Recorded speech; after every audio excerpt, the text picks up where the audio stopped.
Hello, everybody. Welcome to our first edition of our live chat. We're going to do about half an hour today on all things Georgia recruiting, and hoping to make this a weekly segment. Let us know as people get on. We will continue to answer questions. If you got any questions, make sure to send them in. We'll take just a minute here because I told people to be over here about 1:30. But I did want to go ahead and get the stream up and running. So thank you for tuning in if you have already done so. A lot of things to talk about. UGA Sports have been all on the road this past weekend. I was up myself in DC, taking in a couple of games, had a chance to go out and watch four-star quarterback target Caleb Williams up at Gonzaga High School, just down the street from the Capitol, actually, which was pretty neat. A lot different from what I'm used to seeing on a Friday night. I'm used to these smaller towns in Georgia, and so to have the nation's capital in the background was pretty cool as a backdrop. And then Saturday, had a chance to go over to St. John's College High School, home of five-star commit Mikael Sherman. Had a chance to watch him in action, along with a very talented St. John's team. Rakim Jarrett, part of that group as well. Trey Williams, a Clemson commit, was there. They played Deerfield Beach, who has Bryce Gowdy, DeJuan McDougal, who's a Maryland commit, Xavier Restrepo, who's a Miami commit. So I got to watch them against some really good talent, and very impressed overall. On Friday, Paul Maharry was out at the North Gwinnett Armwood game. Had a chance to see Barrett Carter in action, and as well as Ajayi Hall from Armwood, four-star receiver in this class. And obviously Barrett Carter, if you follow recruiting, one of the best in the nation for the 2021 class when it comes to the recruiting linebackers position. So, like I said, if you have any questions, make sure to send them in. I'll take as many as we can get to today. I'm going to get this shared, posted up on the board, and I do have some questions over here from our UGA Sports subscribers. I'm going to get to those first. And by the way, if you want to come over and check us out, please feel free to do so. You can get it at ugasports.com. We got the Vault, which is strictly recruiting. It's nothing. That's all we talk over there. Me, Trent Smallwood, Paul Maharry, plus all of our great national analysts: Chad Simmons, Rob Cassidy, Adam Friedman, Mike Farrell. Those guys all do a great job covering all over the nation. So come give us a try if you haven't yet. We'd love to have you. All right, recruiting live chat video. You'll have to excuse me. I was a little bit distracted. I've been watching Hurricane Dorian streams. I'm a bit of a weather nut, so that's some wild stuff that's going on down there. That's apropos of nothing to what we're talking about right this second, though. All right, let's dive into this weekend and what I got to see. Caleb Williams started the Friday off with him. Four-star quarterback out of Gonzaga High School, and this is a kid that Georgia fans should be plenty familiar with already. I think that he's a guy that probably sits atop the list when it comes to the quarterback position in the 2021 class. Number 14 in the nation right now. We got him on the future casts at Rivals.com. 70% of those who have put in a pick have picked Georgia for him, and he holds 21 offers currently. Like I said, 6'1", 200 pounds. And a guy who showed why he's worthy of that rank this weekend. Had a chance to see him out there, and it was a struggle for him in the passing game. There's no doubt about it. Even he was quick to point that out after the fact of the game. But had a chance to see what he could do with his legs, and that was what was super impressive. This was a kid who was able to make a ton of plays with his legs, able to scramble outside of the pocket, put some great moves on some guys. I think he ended up with 4 rushing touchdowns, if I'm not mistaken. So it was really impressive, especially against a team like he was playing, which was American Heritage out of Plantation, Florida. The best is the former home of Sony Michel. Tyson Campbell also played there. Blair Walsh came up from there as well. So just a loaded program year in and year out. No different this year. They've got a lot of young talent, but was good to see Caleb Williams kind of get out there and mix it up with that level of talent. So was really impressed with him in that regard.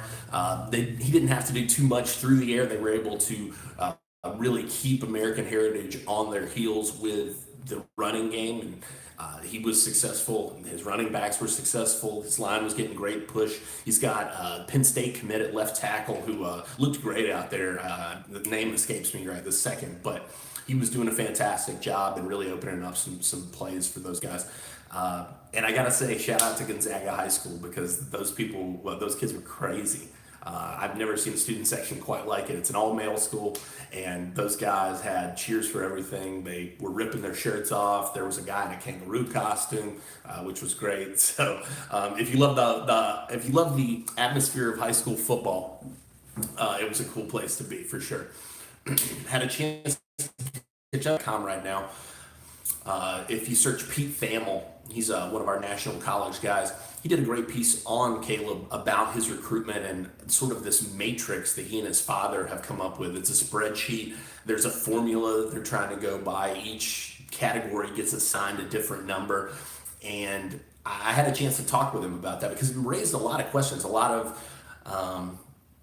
people were concerned that maybe that meant Georgia was out of it, because he said in that, hey, Stanford's at the top of the list when it comes to that. Maryland's a sleeper. And people were a bit concerned. Caleb pointed out to me that it's not totally all about that. That is a part of the recruitment, and he doesn't want teams to feel that he's eliminated anyone because of where they stand on that. He said some teams have reached out to him. Georgia was not one of them, but some teams have reached out and talked to him about their place on the list. Are they still in the mix for his services? So it created quite a stir, not only in the world, in the college football world, but in the recruiting world. But I don't think this is a kid that's going to have a decision anytime soon. I think that he's going to take his time. I think that he's going to take a lot of visits this fall. I do look for him to get back to Georgia. I think that that's going to be one of the stops. And he made a point to say how close he was with James Coley and Kirby Smart, especially, and Dan Lanning was another guy he mentioned who's done some work up in that area. Obviously, he's up there recruiting Mikel Sherman. Natural that he would stop by Gonzaga.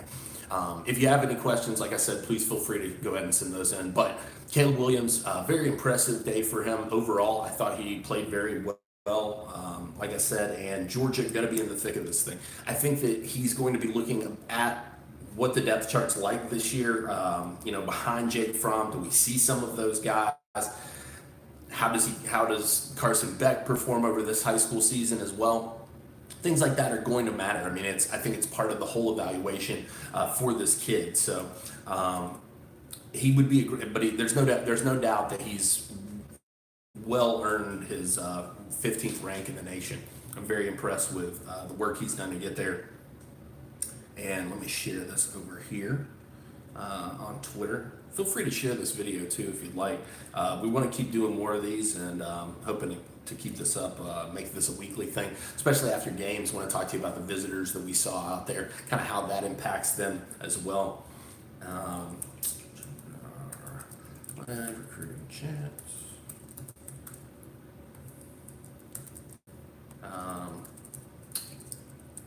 Yeah.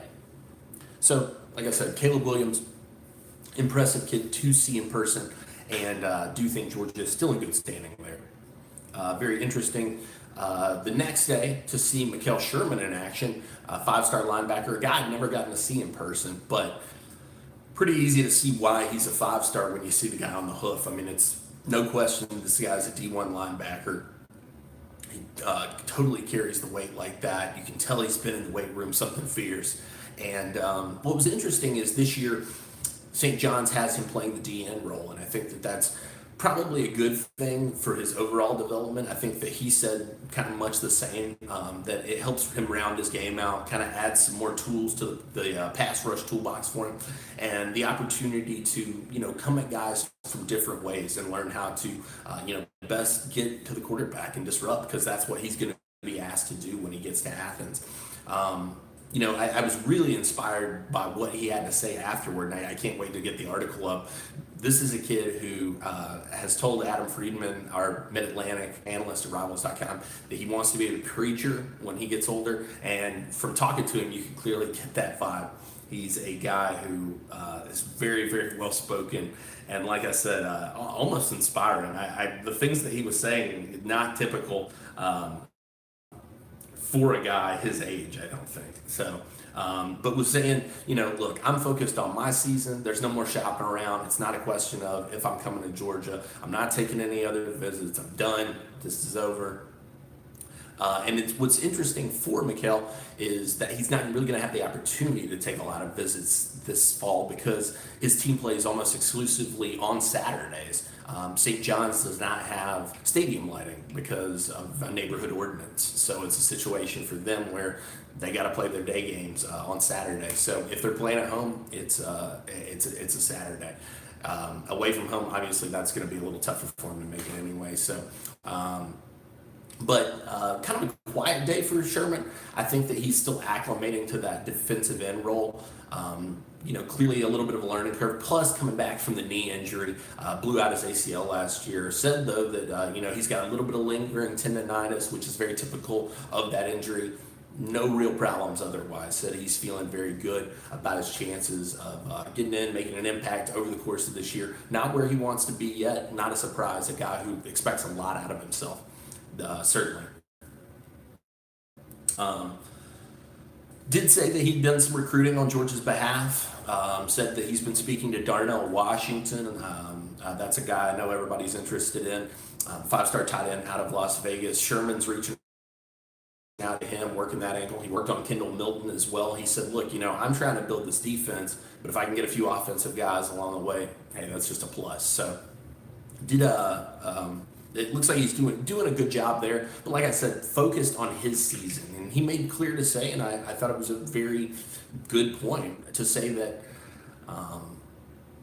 Georgia is having their season. I'm having my season. We're two separate entities for right now. I'm not on their team yet. They're worried about what they're doing.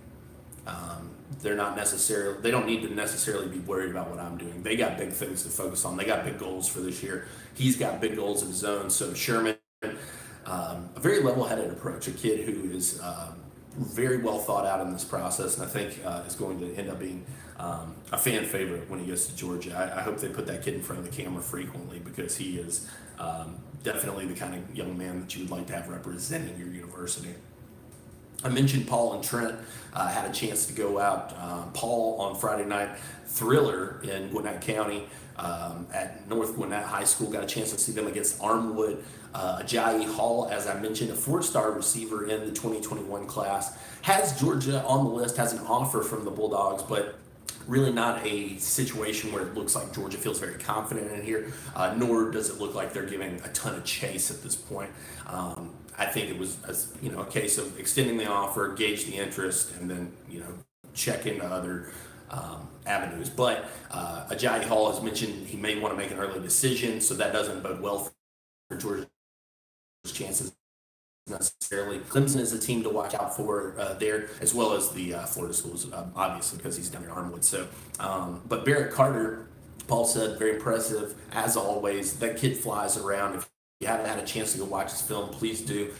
I thought Glenn Schumann gave him a very good compliment when he earned his offer from Georgia over this past summer. He said, look, you're the new age of linebacker. You're what the evolution of that position is becoming. He's the Roquan Smith type. I'm not saying he's up to Roquan's caliber yet. That's a high order for anybody. But he plays ball in that same regard, in that same way. A guy who sideline to sideline, not scared to hit you, going to come up, make plays, can drop into coverage if need be. 6'1", roughly 210, 215, and going to continue to grow. And I think that it's a thank you there, Duke Nukem. I can't give you all my event name. Hey, I understand. The incognito nature of the event is part of what makes this also fun. But as I said, Barrett Carter, a guy to keep on your radar. Georgia loves him. Really like what they've got going for them in regards with their proximity. I think that he wants to stay close to family. I think he's Georgia's to lose right now, but he's got offers from everybody in the nation. Alabama's in on this. He really likes Duke. He's intrigued with that program, seems to be. Ohio State, Florida State in on this. So a lot of considerations for that young man, and seems like somebody who's taking his time with the process, so I don't expect anything very soon. Mentioned Trent Smallwood down at Eagles Landing. He had a chance to see them take on Pace Academy, former home of Andrew Thomas and Jamari Salyer. They have Jaden Thomas now, a 2021 receiver that the Bulldogs are very high on. Good athlete, and a guy that the times that I've seen him has impressed. I think he's done a very good job. Creates separation, runs routes very well. Not the biggest guy, but it doesn't need to be. It's not a situation of him trying to get out there and just overpower you. He can outrun you. He can out route you.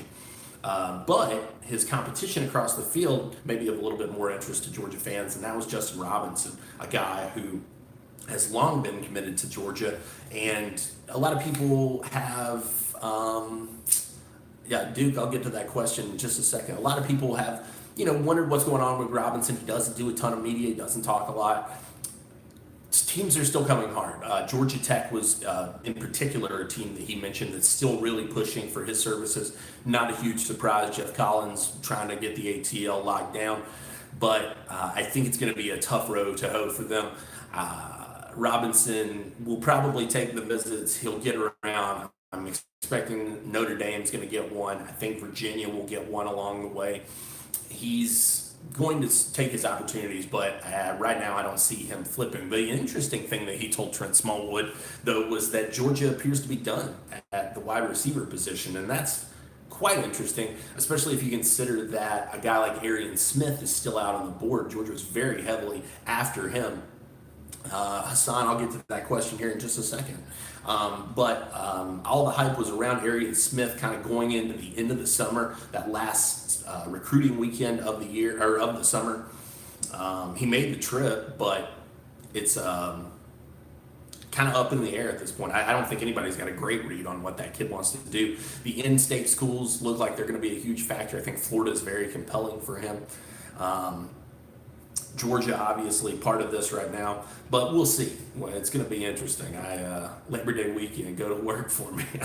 I wish I could, buddy. I wish I could. No, I'm gonna take the opportunity to hopefully lounge a little bit here myself. I'm gonna go try to catch a nap after this, but we got press conferences and all that, just like any normal game week tomorrow. So, as I said, Robinson, a guy who will get around, take trips. But the comment about being done at receiver, very interesting. We're going to continue to monitor that and keep digging around on that. So stay tuned to the vault at UGAsports.com. And like I said, I do want to give some priority to our guys over at UGAsports.com with their questions. Let's see here. We got a few that have rolled in. All right.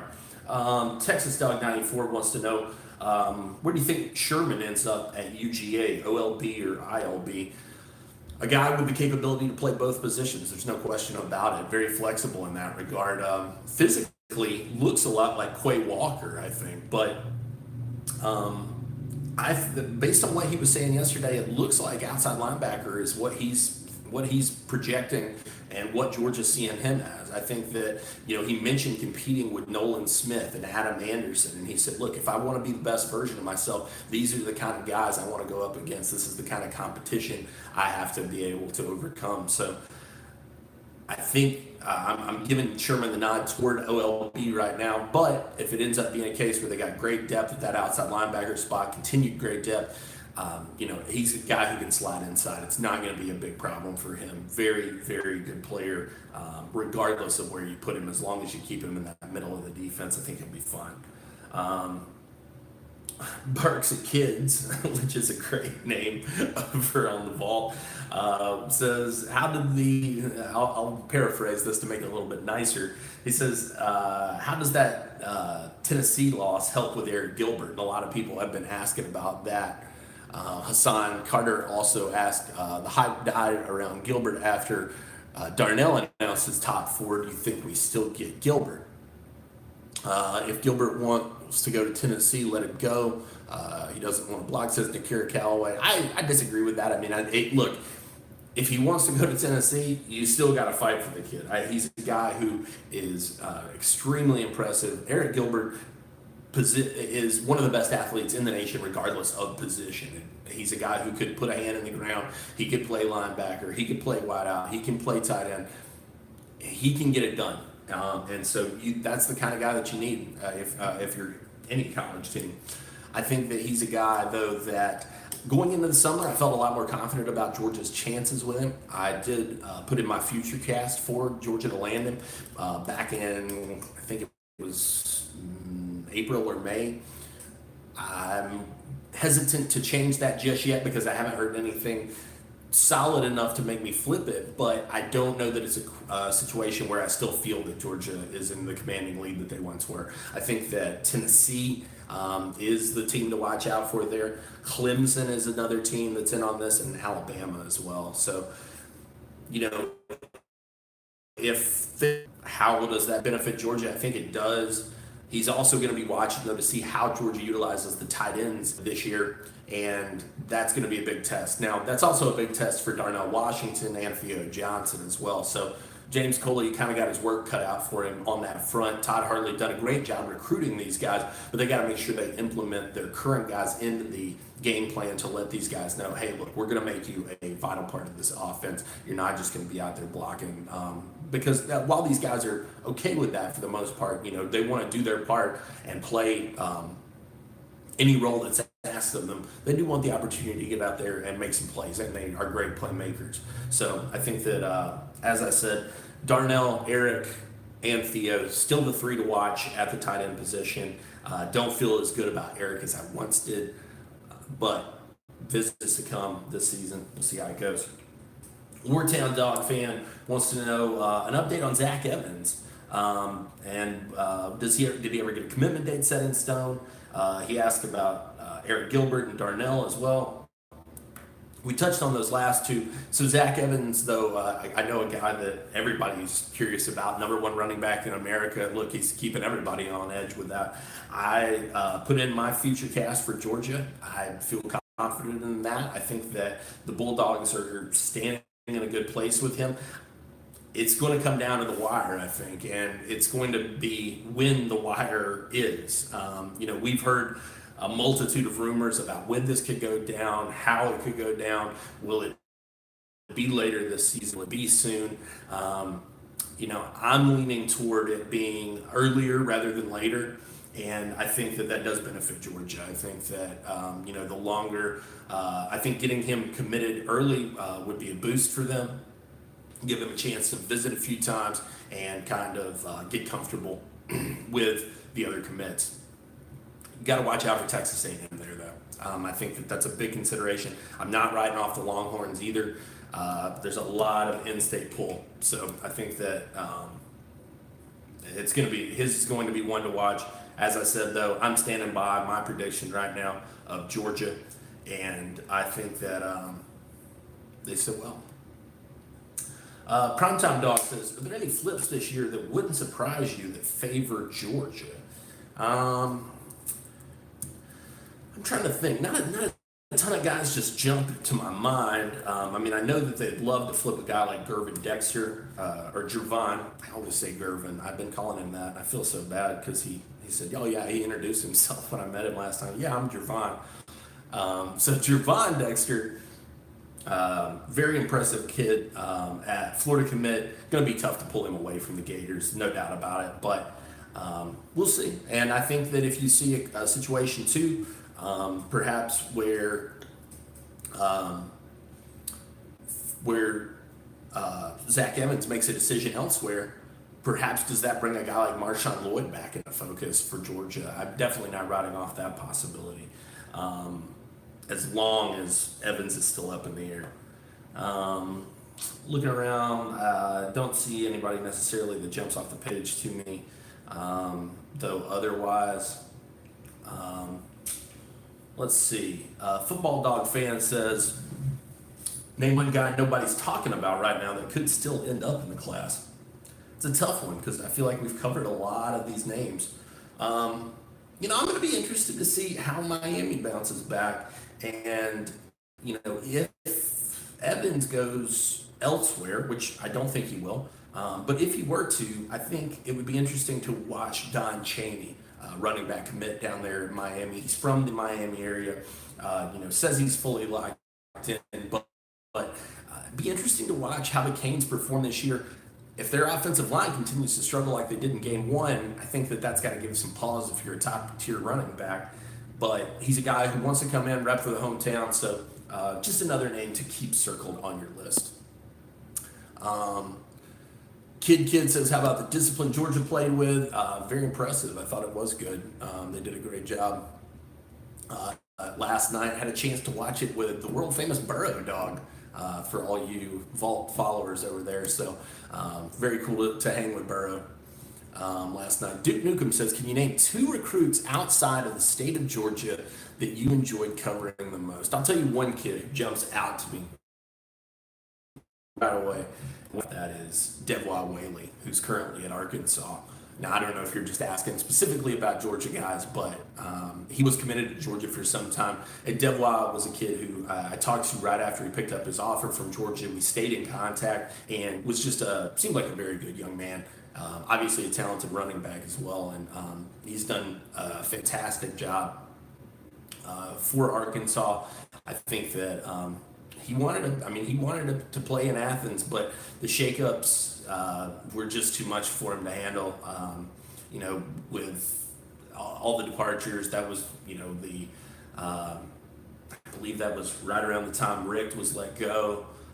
He didn't really know what was going on. He kind of had to step back and reconsider things. Opened it up, I believe, around Thanksgiving of his senior year. And but Devois was a kid Jermaine Johnson was a very interesting young man. I had a chance to get in contact with him early on in his recruitment, and really enjoyed talking to him. Was a very level-headed guy. I liked his story, especially coming from Minnesota, not getting his grades out of high school.